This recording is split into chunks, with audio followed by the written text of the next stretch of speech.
Et coucou, alors aujourd'hui, si vous me suivez depuis quelques temps, vous pouvez vous dire peut-être, Stéphanie, elle parle des enfants, de l'école, puis elle s'adresse donc aux parents, aux professionnels de l'éducation, et finalement dans son podcast, les mamans, le coaching, avec les besoins, les émotions, les valeurs.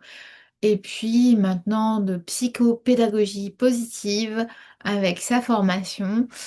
Bon, enfin, bref, elle part dans tous les sens.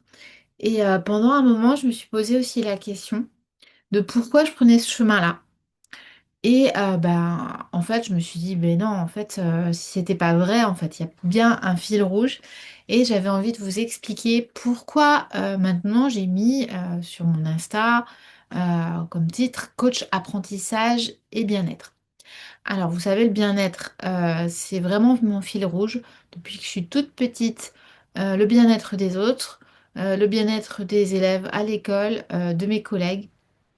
Et bah maintenant, en fait, je suis partie sur les mamans parce que je me suis aperçue de l'impact que les mamans avaient dans la vie des enfants. Et j'ai choisi déjà, avec mon podcast, de travailler avec les mamans pour impacter les enfants. Parce que si une maman se sent bien, si elle a conscience de ses valeurs, de ses besoins, de ses émotions, qu'elle sait regarder les messages, qu'elle sait se réajuster, je suis sûre qu'un enfant va apprendre par, comment, simplement imitation. Et quand la maman va lui en parler, il va s'en imprégner, il va comprendre, parce qu'elle va forcément parler de ses besoins. Donc, moi, j'avais quand même la curiosité d'aller trouver des outils. Parce que, bon, voilà, je suis maîtresse, j'aime bien avoir des outils, j'aime bien aussi comprendre, apprendre plus. Donc, je suis allée me former encore plus. Et j'ai trouvé cette approche avec la fabrique à bonheur, de l'approche tête, cœur et corps. Et effectivement, cette formation a réuni comme un puzzle tout ce dont je vous ai parlé. Le fait d'apprendre à se connaître, apprendre comment fonctionne le cerveau, apprendre comment fonctionnent les émotions, apprendre comment ça agit dans notre corps. Et c'était en fait, j'ai trouvé des exercices du coup par rapport au corps, par rapport aux émotions, par rapport aussi à, pour comprendre au niveau du cerveau.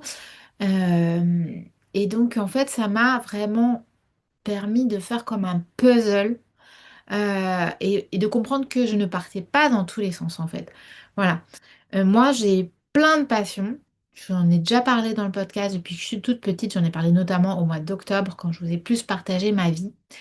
Et voilà, quand on a plusieurs passions, pour moi, je crois, euh, enfin je croyais plutôt, qu'on se dispersait en fait. Que je me dispersais tout ça. Je ne savais pas ce que je voulais faire dans ma vie quand j'avais 15 ans, alors qu'il y en a plein d'autres qui savent vraiment.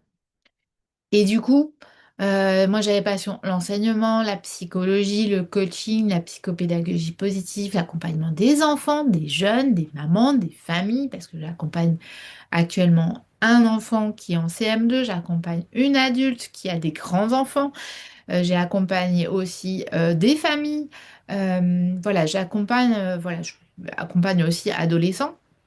Et du coup, oui, ça fait trop, on s'y perd dans mon message peut-être, mais non en fait. J'ai trouvé qu'il fallait que j'arrête d'essayer de cocher la bonne case.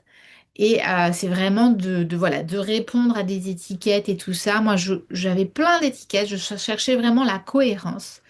Et la cohérence, finalement, elle était dans mon fil rouge, dans mon chemin. Et c'était bah, du coup de mieux se comprendre, de mieux comprendre ses besoins, de les écouter, de comprendre les émotions et leurs messages, de retrouver de la clarté grâce à tout ça et d'avancer à nouveau sereinement. Et donc c'est vraiment pour ça que mon histoire, finalement, je raconte la même histoire de, voilà, que ce soit en classe où il y a la confiance, l'apprentissage, l'attention à soi, mais l'attention à son environnement, à ses apprentissages. En psychopédagogie, il y a vraiment le fonctionnement de la personne, on travaille les émotions, le corps, la tête, la gestion mentale, l'attention. On apprend sur soi. En coaching, on travaille sur les besoins, les valeurs, un alignement. En fait, on apprend à se connaître et à s'écouter aussi avec cette approche tête, cœur, corps aussi. Et chez les mamans, la charge mentale, le trop-plein, l'équilibre qu'elles recherchent sans cesse. Du coup, en fait, au fond, on travaille sur la même chose qui est d'aider les personnes à mieux se comprendre pour avancer avec plus de clarté. Et du coup, aujourd'hui, je me sens vraiment beaucoup plus alignée. Alors oui, je parle davantage de maman parce que c'est là que je me sens appelée, que c'est mon appel principal. Mais je continue du coup à accompagner les enfants et les jeunes à la demande parce que tout est relié. Et là, je vois que, par exemple, ce jeune dont je vous parlais en CM2, je vois aussi que voilà que la maman aussi est en recherche et que ça lui apporte aussi beaucoup, donc ça peut apporter à toute la famille. Donc, on transmet les outils par un Google Drive aussi, on explique les outils, travailler avec l'enfant, et ça peut faire du bien aussi aux parents de les travailler.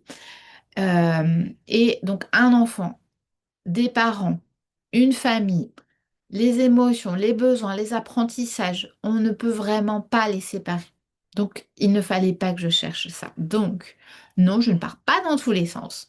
Et aujourd'hui, je crois que j'ai vraiment pris le temps de voir un peu le dessin complet, le puzzle que j'avais l'impression qu'il était en fouillis, mais en fait, il s'est assemblé logiquement et il est là, il est complet. Je pense que je suis du coup plus claire avec moi-même, plus claire que jamais pour vous apporter vraiment cette aide à chacun, à chacune pour revenir à l'essentiel, pour avancer avec plus de sérénité, de sens et de cohérence. Et donc de vous aider aussi, vous, avec peut-être des trop pleins, des trop, allez à trier tout ça, et puis accepter un peu qu'il y en ait beaucoup et qu'on va les assembler comme un puzzle. Donc dans votre vie, est-ce qu'il y a des moments, est-ce qu'il y a quelque chose que vous considérez aujourd'hui comme de la dispersion, alors que c'est peut-être simplement une cohérence que vous n'avez pas encore vue? Je vous laisse avec cette question pour aujourd'hui.